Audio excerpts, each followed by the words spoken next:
And the boys are back. Ken Thomson, Dave Cokin, pregame.tv. Second of 2 college videos, second of 4 videos overall. Dave Cokin going to take a look at Penn State on the road, take on an Indiana squad that decimated, losing quarterback Sudfeld, and then you lose another quarterback. And sometimes we just see it happening. Several colleges, Utah State, another one on a 4th-string quarterback. Saw Maryland last year, couldn't keep a quarterback healthy. Sometimes just goes in cycles like cluster injuries. And, you know, it's not like Sudfeld was an All-American, but the offense was better with him on the field. Now they're kind of one-dimensional. And that could be an issue this week against Penn State.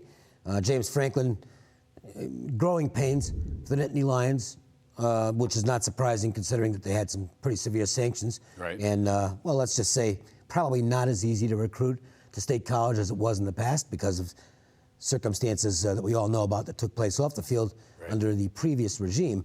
But I like what he's doing there. And this guy did a great job at Vanderbilt. And now that he's got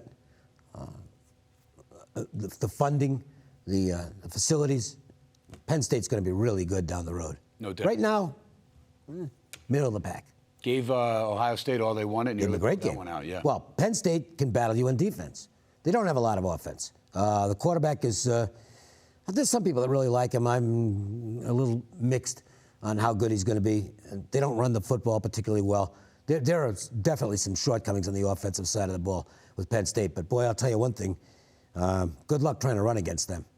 They are nasty in the trenches. Yeah, they miss Robinson, great receiver, no doubt, now over there for Jacksonville. But also, Hackenberg, to me, focuses in on his receivers and kind of telegraphs his passes. Yeah, look, he's got the physical tools, but he hasn't put his game together yet.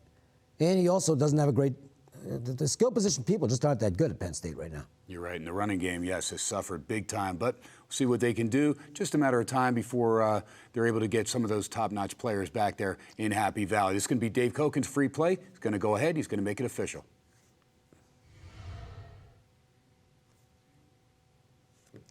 Yeah, Indiana is.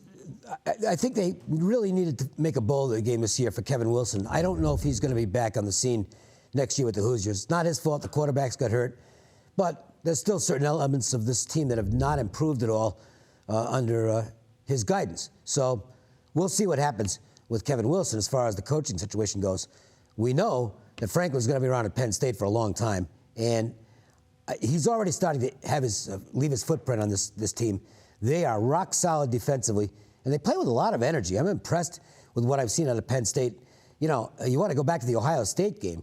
It's 17-0 Ohio State at the half. That's it. The game's over. Except it wasn't. And Penn State came flying back and forced overtime in that game before losing. That was a terrific performance. Penn State's only given up 77 yards a game on the ground. Indiana really can't do much more than run the football right now. And they've got a great running back in Tevin Coleman. The guy's one of the best players in the country at his position. But, you know, Penn State's going to focus on him and say, look, somebody else is going to have to beat us. And who's the somebody else? It's not there right now with the injury situation at quarterback. And from what I saw last week, Wilson doesn't trust the guy who's on the field to make plays happen with his arm. So, you know, it sounds like a conservative game plan. Indiana can't stop anything. So Penn State might be able to generate some offense here. I think it's, you know, the number on the game, just on the math, is about where it's supposed to be. Penn State roughly a touchdown better. You could even make a case that's a shade high on the math. My actual number, just on the calculations, Penn State 5. But I'm willing to lay a little more than that here because of the matchup. And that, to me, is still where my bread and butter is in college football, and college basketball as well, for that matter, is doing the actual matchups. And sometimes that overrides the number. This is one of those cases where I think the matchup is so favorable for Penn State.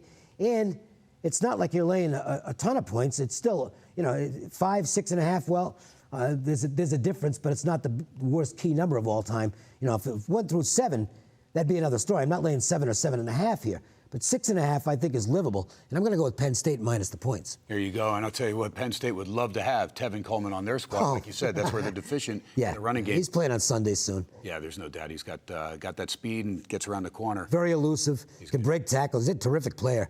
But there's not a lot around him on that Indiana team, especially now that they just don't have somebody under center who they trust. There you go. All right, well, 2 college plays in the bag, and 2 pro games coming up. Dave Cokin will take a look at an NFL game, and then I'll do one as well on the Monday night game with Carolina traveling to Philadelphia. We'll discuss it all when we come back. Pregame.tv.